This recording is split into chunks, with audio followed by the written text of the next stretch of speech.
That's her. That's a big one. Oh my gosh, dude.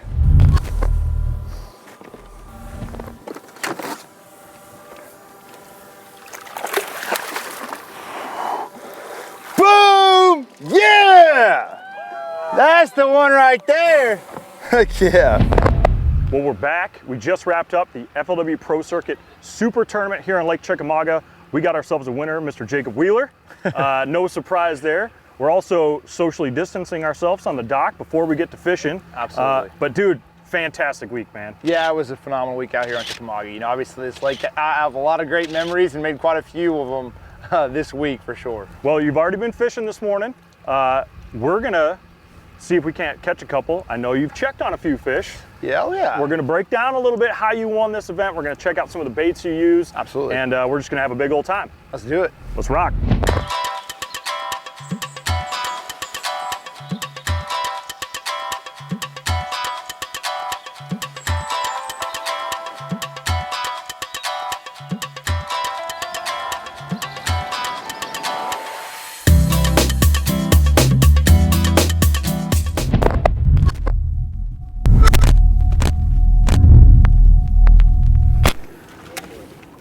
All right, Jacob, we're out here bouncing around on the weekend on Chickamauga.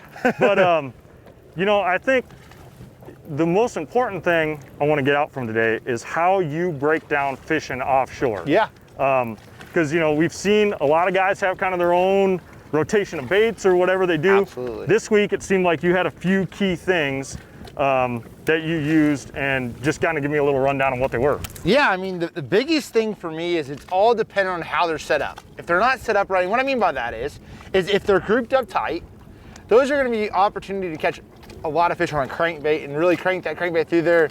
A lot of these schools have a lot of fish in them, but not a lot of big ones. Okay. And so with them being, this is the middle of June, late June, a lot of these fish have been pressured. One of the best ways to catch the biggest ones is to throw a crankbait through them and make them react. Sure. And so if I knew those fish were grouped up really well, not scattered out like one here, one there, that's when I was gonna pick up the DT20 or a DT16 and try to trigger those fish on the crankbait. Then just start making, if that doesn't work, then you start to make your progression of baits that are on your deck.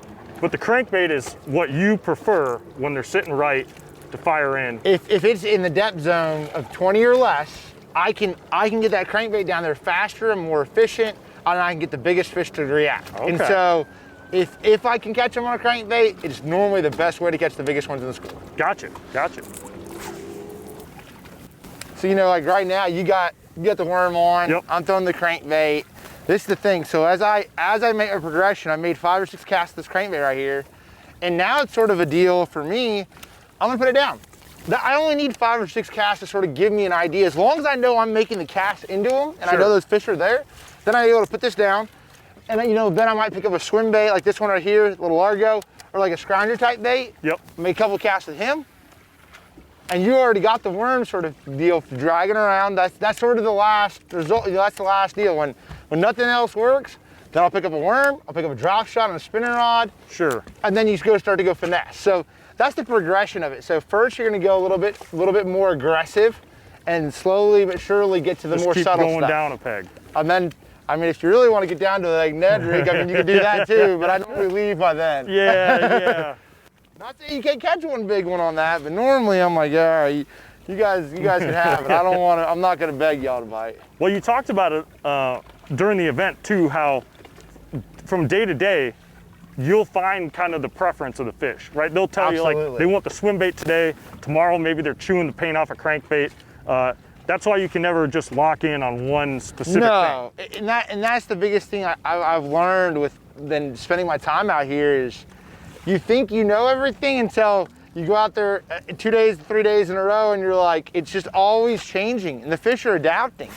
You know, the current might run really well one day, and you might think it's gonna be the best day to throw a crankbait, and it turns out to be the day you have to drag a worm around. Right. And so you really just have to let the fish tell you what they want. And that's sort of how I try to keep that open mind. Like before I started this tournament, I'm like, listen, don't get locked into history. Don't get locked into 1 or 2 baits that you've always caught them on here. Just keep an open mind, have a deck full of baits out there, and just go fishing. And that seemed to work the best. Yeah, I'd say it worked out all right. It wasn't too bad. All right, these suckers are being a little goofy. So a lot of times what I'll do, I'll show you real quick here. I have a lot of different graphs set up, but I'll just go up here and I'll start looking around on my graphs, see what's going on. I like to see, I have down scan up here up my Lawrence's. And so I'll sort of just troll around, look, see if the fish are grouped up. It seemed like they were grouped up a little bit better over this way when I graphed over them. And then I'll change my angles. That's probably one of the biggest things, is if you can't get bit, sometimes I just want to make a rotation. So we were over there casting this way. Yep. Now let's go back down current and cast up current. Yep. And so then sometimes that's what the direction of where your bait is going through there, that's the key in getting those fish to fire up. So there those fish are right there, pretty good little group of them. I'm gonna pick that crankbait up again because it's stacked up pretty good. And we got the wind in my back, so now I'm gonna get a little bit more distance with that DT20. Sure. Fire him out there. And hopefully hold on.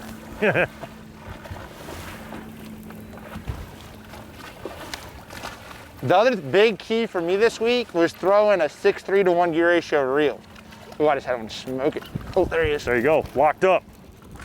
Right like that. And the big thing with the bigger, faster gear ratio is the fact that I can burn it through those schools faster and make them react. Sure. You know, if you're throwing... Oh yeah, okay. See that guy right there, he said, he just nipped it and said, but I made that fish react, you know, and that's exactly what you're looking at, you know? He just couldn't help it. But that's the thing, 6:3 to 1 gear ratio has allowed me to really... Sure. That's not a big one, obviously, but that's sort of the deal.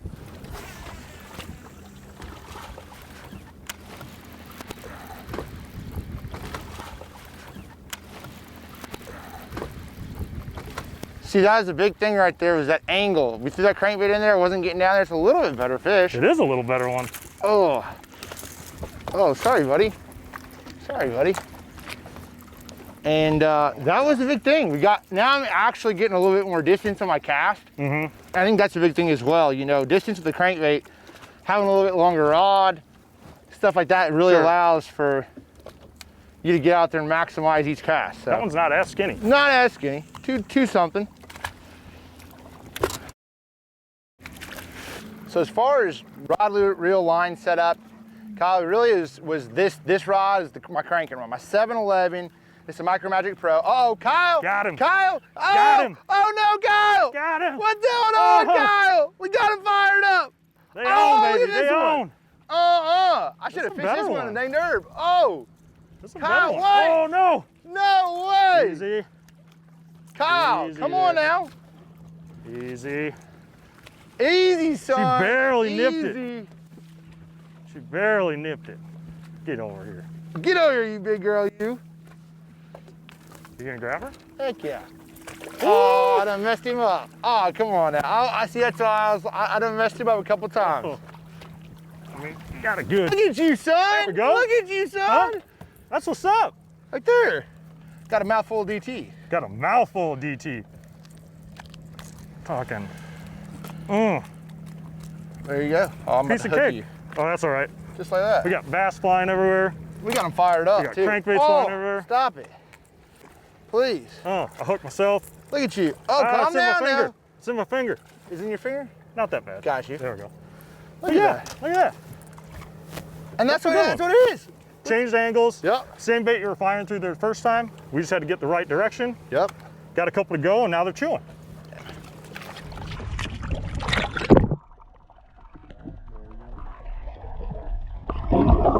So the big thing with rod setup is these are 711. These are Micro Magic Pro medium heavy ducky fishing rods. 6:3 to 1 gear ratio reel, 12-pound Suffix advanced fluorocarbon. I like the 12-pound myself, which gives me a little bit more backbone. If I'm trying to get him deeper, 22, on a DT20 or 16, if I'm trying to get him down there to 18, 20, I'm gonna throw him on 10. But the thing is, you still need that abrasion resistance. And the key with that long rod is you're getting it down to maximum depth. And you really gotta, you gotta wind up. It's a wind up, launch him. And then if you can get to where you're casting with the wind, you can get them way further than if you can into the wind. That's just how it is. But that's a huge setup. I mean, for me, I learned actually at Pickwick at the Toyota Series event that I was getting way more bites with my 6.3 to 1 gear ratio reel. I had 2 setups rigged up with the exact same BT20, and I had a 6.3 to 1 and I had a 5.3 to 1. And I was like, I noticed I was getting more bites on the 6.3 to 1 because I was reeling the same speed. And then I noticed, I started realizing that, and I was like, man, that's a big deal. And I've always known that speed's a huge trigger for bass, especially when they get grouped up, because either we got to bite it or get out of the way. So for me personally, you know, there's flimsy cranking rods out there. There's rods that are have a little bit more backbone. This one has a little bit more backbone, a little bit more. It's more of a medium heavy cranking rod. It still has a little bit of tip and loads up really nice. So that's a big thing for me. Is like I'm not a big fan of flimsy, super flimsy rods. Number one, you can't get your cast out there as far. But you also, when you hook up to them, you know, I want that hook to go through the barb to the barb. Sure. You know, and that really allows you to where you're not going to lose nearly as many. So that's huge. Setup is definitely huge. But then when even that big one yesterday, when you cranked it down there, I cranked it as fast as I could and I stopped it. And then I cranked it again and it locked up, and that was it. That was the trigger. I mean, there's sometimes you just learn. I've snapped it and caught them, and there's just times where, you know, sometimes it's just regular cranking that gets them to trigger. But for me, that's what it is. You know, you gotta do something a little bit different than everybody else. All right, we're on a different spot. Moved a little bit. Let's see if these suckers will eat this plug. The interesting thing. Uh-oh. No. Oh, see, you got excited there though, son. But the interesting thing, first of all, the crankbaits, whether it was the DT20 or the 16, these are new colors coming out, Absolutely. Right? You know, they, Rapple had worked with us, a lot of the pros, over the last few years, and there was a couple colors. I'm like, hey guys, we got to have Big Shad. Ooh, that one smoked it. Big Shad is one of them that I use in the tournament. And then the one you're throwing that's Big Shad. Then a citrus is just a typical ledge color that you got to have, you know? Along with green gizzard. I mean, those are really the three that I rotated through. Uh-oh. There we go. Up. Yep, it's bigs. No, I don't think so. Or he's hooked weird, you're gonna come up. Man, you sucker. I catch a dang 12-incher. Kyle over here. You're just such a nice guy. You fire the I know, just fire him up with a 12-incher. And my man just over here catching the 2.5. All right, I gotta get Rick in there. So anyway, it seems like they work pretty dang well. I mean, the new colors. Yeah, I would say they definitely eat it. You're throwing the green gizzard right there. We got Big Shad over here. I mean, you know, really the big key is there's a couple different hues. Like you have the more loud colors like this citrus, or you have more of the subtle colors like the Big Shad or the green gizzard. When the fish are pressured sometimes, and I see a lot of those, you know, chartreuse and blues and citrus, sometimes they'll bite that color better over this one. Sure. So you just got to mix it up. And I'll throw both on a school, and sometimes each day is different. Uh-oh. Son, hey, what the heck, Kyle? Just fire it on in there and catch you one, son. It's a little more acrobatic than them last ones. Unreal. I ain't playing no games. This one ate it a little better, too. He did. He choked it. He thought that was a real shad. Yeah, he did. Get over here. Ooh. When they T-bone it like that. Oh, that's when you know. Yeah. You got him. Whatever it is, that's him. That's what you look for. When they get on the outside of the mouth, and that's something that I'll know, you know, I'll really pay attention to. If I'm throwing like this color and they're not getting it. Sure. I just know they're reacting to it, you know, and then I might switch it up to a more subtle color like you're throwing, you know what I'm saying? That really allows you to dial it in each day. But see, this is the thing. That one smoked it. Golly, that one smoked it. Let me get over here. Yeah, go ahead, son. It's not. Oh, look at this sucker's cranking. There ain't nothing better. Whew. I mean, there really is nothing better than catching them on a plug. No, you plug them up. Oh, yeah. Oh, yeah. Oh. Come here. See, I'd be netting that sucker, but come here. About a 3.5 or so. That's a good one. Yeah. This is the thing, you know. That's good Chickamauga fish. Post spawn. It's so hard. Like, I want to show y'all how to catch a bass on a worm too, but listen, if they're about a crankbait, I'm sorry. Y'all can drag a worm around for a mile and catch it, but the crankbait, when this is happening, you can't let them happen.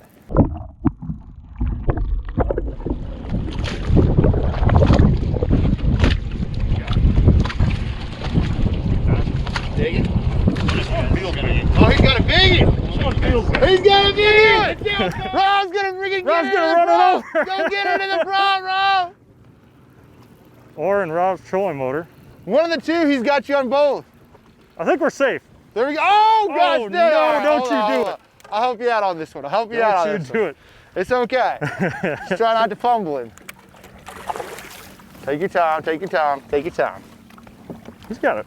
He's got it all right. He's got it good. Yeah. Here we go. You just grab him like that. Hey, son. Hey, where are them hooks at? Look at you. Look at that. Look at you. Look at that. Look at you.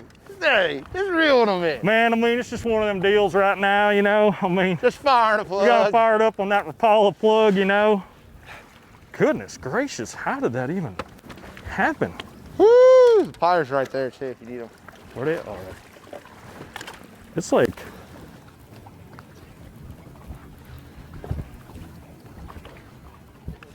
So I mean that's the thing, you know, you let these fish set back up. We changed some spots, rolled up, and I mean we fired them up pretty quick on that plug. And when you get a school fired up, that's really just a special moment because it doesn't happen like this all the time. Right. And there's real key windows throughout the day that it happens. well, and you were saying too, like when we idled over them, you know, they looked right Yeah, for I a did. plug. They were grouped up. Little one. Mm-hmm. I think. I'll box that one. Oh, I got two. I got two. Oh, you I got got two. two. I got two. I got two. I got two. I'm over here stashing this thing on top of the Chick-fil-A cup.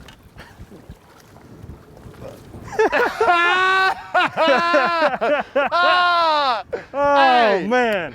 So good. Come on. We done it. I Come can't on. help it. I can't help it. I just love bass fishing. It's okay. Hey, so, whoa, calm down, son. Calm down. I'm gonna let you all go. Okay, fine. Quick release. Hey, Rob, you should go forward. Rob, don't mess this hole up because we're catching them. Rob, we're actually having fun. Rob. Video's more important. Oh! Biggin! Biggin. Biggin! Oh, 10 pounder. 10 pounder. He's got a 10. I swear he's got a 10. Oh, He's got, is it a 10? No, I don't know. I never caught a 10. It's a 10. Is it big, big? I don't know. Now it's bum rushing me. Oh, come off. Oh! It come off. It might have been hooked weird. Yeah, it yeah, might have to been the hooked side. weird. Oh, I broke him off right there. That was my bad. Oh. Oh. We got so excited. Now we messed it up. now All right, now I'm picking up bigs. we botched it. Oh, there it is. Yeah, it wasn't a big one. Yeah. All right, get him back there. How we move spots. Okay. Let's get back to, We were so rudely interrupted.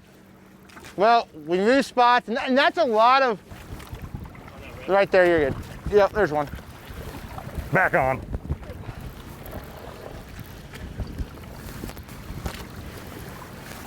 You know, see, Kyle, we moved spots, and it's automatic. You know, when you find Yeah, the right yep. place, there's something special. When you get them fired up, man, it's unreal. I mean, that's why, I love the Tennessee River. You could have a horrible day on the water, pull up on the right place, and it's For sure. 25 pounds. Well, and tell me a little about your thought. You know, on the Tennessee River, cranking a plug in the summertime isn't like a, you know, it's not a secret It's thing. no People do it. secret. It's no secret. But tell me your thought on throwing like the DT instead of some of the other more popular crankbaits that people throw on So the ledges. key, this is the key, and I've seen this over the years, and obviously I have every crankbait under the sun. Listen, Right. I'm a professional angler. I have every single one of them in the boat. But the DT has a lot more subtle of like an action than most other crankbaits out there on the market. And so when the fish get pressured like they are right now, and you get them fired up, it's almost just like this bait will trigger them better than most other baits. And they also, all they ever see is the same old crank. Oh, Ooh. it might be a big one actually. Ooh. Oh, that's a big one. That's a big one right here. And it just seems to Oh, it's trigger coming them. up. That's a good one. Yeah, that's a good Not one. a big one. I just knew his dang. It wasn't a little. It wasn't no itty bitty one.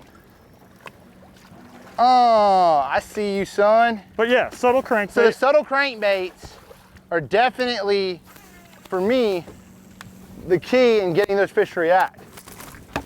And especially as they see everything else out there. This is the thing, on ledge fishing in general, it's about showing the fish something different. I mean, that's like another 3. Oh, there it goes. See you later, Quick buddy. release.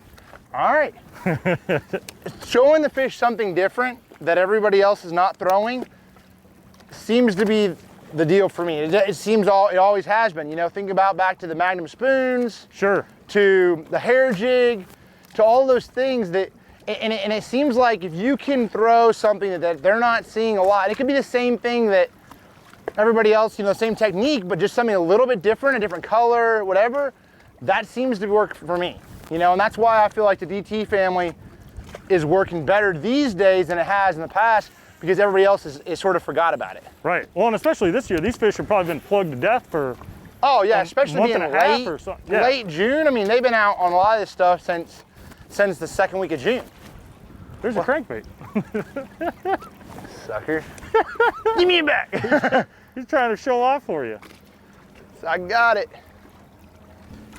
So I gotta ask, you caught a couple big fish this week. Did. However, to catch a 10-pounder in a tournament, what the heck is that like? Man, I'll tell you what, I mean, it's crazy because, you know, you obviously are like, man, that's a big one. Uh-oh, I got me one right here. Oh, I missed it. Okay. So this is the thing. You always like, you know, when you hook a big one, you're like, oh my gosh, it could be a 10, right? You know, that's what it is. So like, I hooked that fish, I'm like, that's a big one, like a real big one. Like that's not a 5, it's not a 6, it's not a 7, it's big. And so when I knew that fish was like, it'd come up, I'm like, it's for sure an 8 or a 9. And then I got all the way to the boat and I'm like, it's a gosh dang 10-pounder. And so the thing is, you know, I put it on the Rapala scale, and this is always how I do it. I always, when I put them on the Rapala scale, I always take the smallest weight of whatever it's bouncing back between. So it's 992, 998, 1004, 1006, 992, and I lock it at 992. So I'm like, I'm just gonna call it 992. So, but you know, obviously I had a feeling it might go 10, but at the same point in time, so I mean, a 10-pounder, dude, it's an unbelievable thing. I mean, I've never caught a 10-pounder in a tournament. I've caught 2 over 10 in my life, now 3 over 10, and this one was in the tournament. So to do that in a tournament, it's a pretty special moment. Well, and then, final day, you caught that 10-pounder off the spot, final day. Yep. I mean, realistically, it was going pretty good for you most of the day. Now, the fishing wasn't as great. You didn't get a lot of big bites, but tell me about that move to go back to where you caught the 10 late in the day before you had to go back in. Yeah, so for me, I mean, obviously, I knew that there was obviously some big ones there. So and a lot of times it's timing. Timing is everything on offshore lakes, and especially in Tennessee River. And sometimes it's current related, sometimes it's the sun being out, sometimes it's just the time of the day and allowing the fish to set up. And sometimes you're like, you don't even know why they're there at that time. So I had some good afternoons on that place, and so I wanted to make sure as I made my rotation back up the lake, I had an hour and some change, rolled back in there, and I idled over it to see how they were set up, and it was just like, doot, doot, doot, doot, doot, doot, doot, doot, doot, doot. Like they were stacked in there like horses. So I knew at that point in time, hey, I'm gonna pick this crankbait up, I'm gonna go plug them up and pick up that DT20.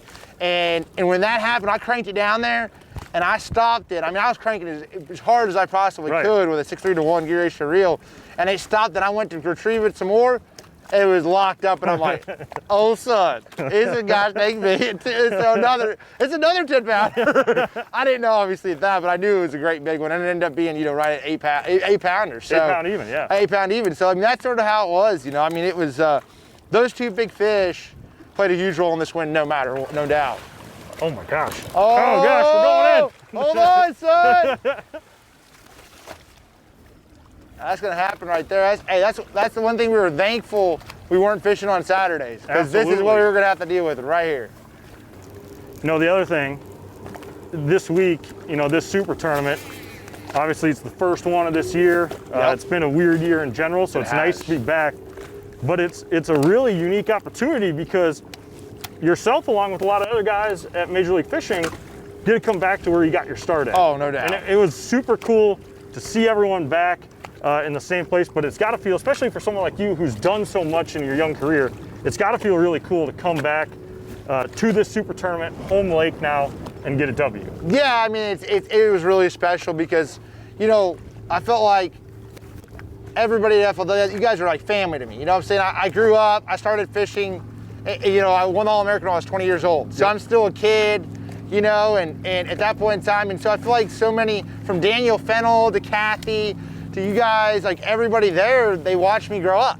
Yeah. And I feel like that was something that was so cool.